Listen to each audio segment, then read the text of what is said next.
Hi, everybody. I'm just popping in here to talk to you today about listening. Listening is one of the key skills in communication. It's something we're going to be using heavily in speech class this semester. Now, you might think this is speech class. I'm going to be speaking. Well, that's true, but who are you speaking to and what are you speaking about?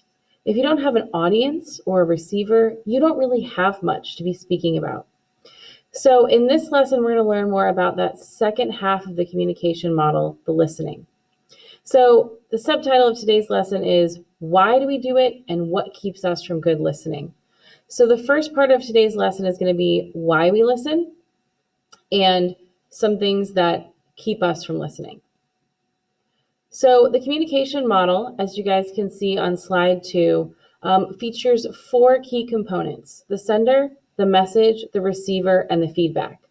So when you're in speech class or you're in a conversation or you see a friend in the hallway or you send a text message or you send an email or you record a video, you are the sender, right? You are the person doing the speaking. And what you send is the message, whether it's a text message or an email or a speech. Right now, I'm the sender. I'm recording this video. My message to you is the video. You, in this situation, are the receiver. You are getting my message. And then the feedback you're going to give me is in the way that you complete the assignment. I will know if my message was heard, if the feedback I get is a good assignment, if you did well, if you understood it. Now, if I get a bunch of questions, that's not a bad thing, but it means my message wasn't clear. If I get a lot of confusion, if the work you do isn't clear, it means my message didn't go out well, right? Same thing in your speaking. When you're in a conversation, if you're talking to a friend and they act like they can't hear you, or if they ask you to repeat, or if they just don't listen, that can break things down. All kinds of things can gum up the works in this communication model and cause problems. And one of the reasons I hopped on here to do this video for you guys about listening is because I read your experience surveys. Most of you guys turned those in. Thank you very much for that. And a lot of you guys said more videos, more help, more instruction. So I'm trying to respond to that feedback I received.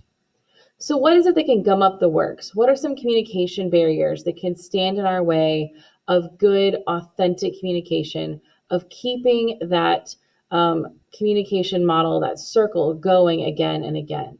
Well, the first is attitude, and you guys might have already guessed this one.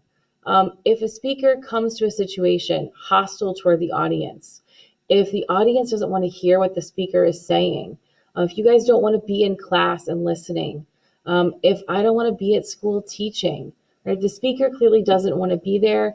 Or if there's an attitude barrier in the form of not liking a position on a topic or not liking the person for personal reasons, you can just choose not to listen.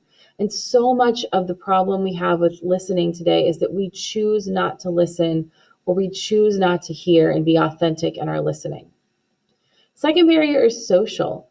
This often involves the groupings we make for ourselves, whether that can be popularity groups or just simply groups we gravitate towards, right? If you run cross country, you might hang out with other people who run cross country.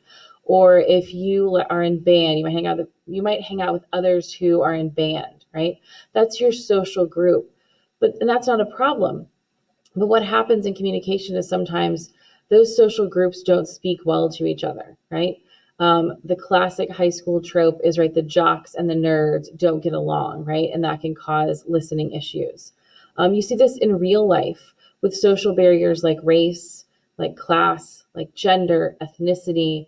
Those can cause communication problems. The third barrier to communication is education level, right?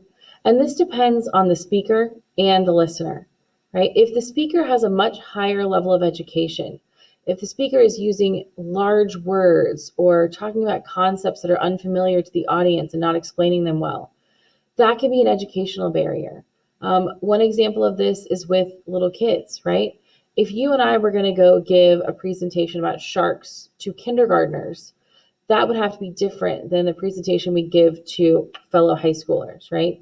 And if we don't change our language and change the content and make things a little bit simpler for those who have lower education level, right? Like kindergartners, like children, they might not understand it, right? The same way if we were to go listen to a speech by a cardiologist, if they're giving us all this medical lingo and we have no idea what they're talking about, we're also going to be lost. So education can become a barrier if the audience is not, or the speaker is, the speaker does not adapt for the audience.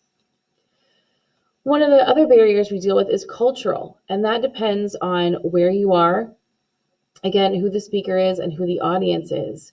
If you do not adapt for an audience that is multicultural or an audience that's of a different culture, and make sure your gestures and your facial expressions and your eye contact even match what's appropriate in that culture, that can cause breakdowns, right?